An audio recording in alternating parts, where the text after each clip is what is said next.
जिला आप हम सब मिलकर समर्पित करें चला था कथी जाम से जाम पीने का क्या फायदा, जाम से जाम पीने का क्या फायदा, सुबह रात पियोगे और सुबह उतर जाएगी। अरे पीना है तो माता रानी के नाम का प्याला पियो, जो आपकी सारी जिंदगी तार देगी, सारी जिंदगी तार देगी। प्रेम से बोलिए आदि शक्ति मां जगदम्बा की जय। अब ऐसे सुंदर भावपूर्ण भाव लेके पहुंचे थे कुमारी हेमप्रभा साहू एक सुंदर से माता रानी की भजन लेके। तो एक बार जोरदार ताली बजा दो, जयकारा लगा दो। प्रेम से बोलिए आदि शक्ति मां जगदम्बा की जय।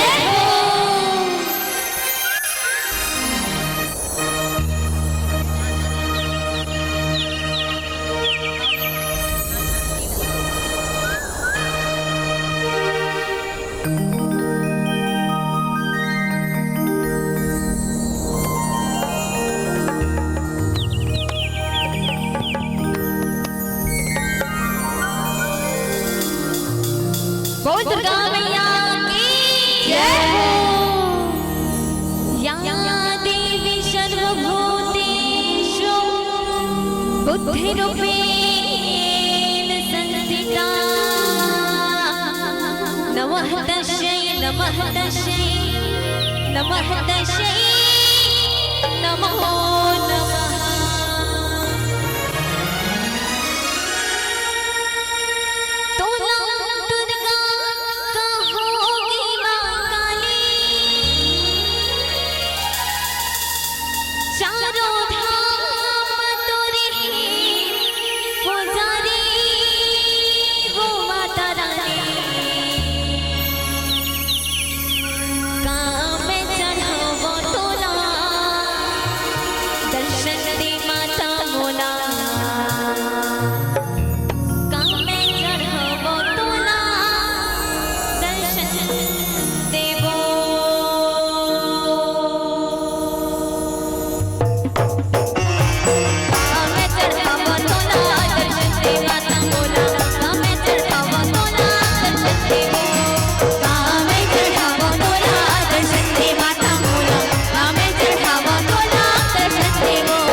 अपने स्थान पर शांति से बैठ जाएंगे।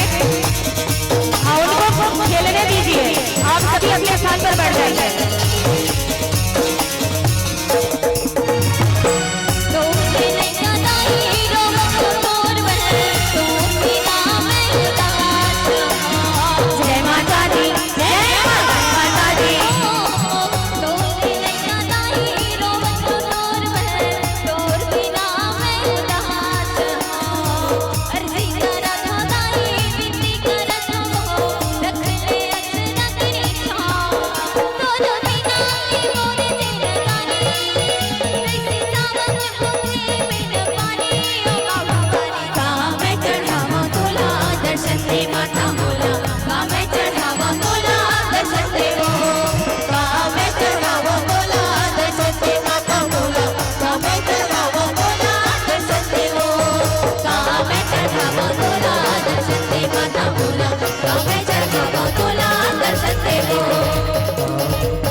देखो माता रानी के सुंदर भजन चलते हैं, आप माता रानी के खेलन देवो और आप सबसे निवेदन है कि आप दोनों हाथ से ताली की सेवा देवो।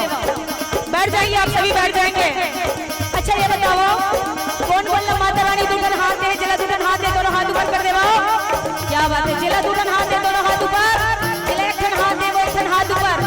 जिले को ठंडी दे होकर दूध भात है भैया हो, जिला एक को ठंडी दे होकर दूध भात है।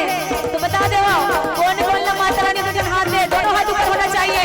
चलिए तालियां आप सबके हाथों से बजनी चाहिए और जयकारा आप सबके मुख से निकलना चाहिए। कांवर कहे जाते का अरे जिंदगी वही जीता है, जिंदगी वही जीता है जिनके अरमानों में दम होता है, और मेरे माँ के नाम पे ताली वही बजाता है जिनके दोनों बाजुओं में दम होता है। बोलो शक्ति माँ जगदम्बा की। दोनों हाथ ऊपर उठा के ताली की सेवा, जयकारा भी आप सबके मुख से लगनी चाहिए। सब तैयार है? हमारी तरफ देखिए, वो माता रानी के रहा भैया तू ही मन बजा तू मल्ला जयकारा लगाना। हाँ दोनों हाथ ऊपर उठा के हो माता रानी के, क्या बात है, दोनों हाथ ऊपर उठा के ताली की सेवा। हो माता रानी के भुवन मां मुड़गा कोई गाना देना, माता रानी के भुवन मां मुड़गा कोई गाना देना।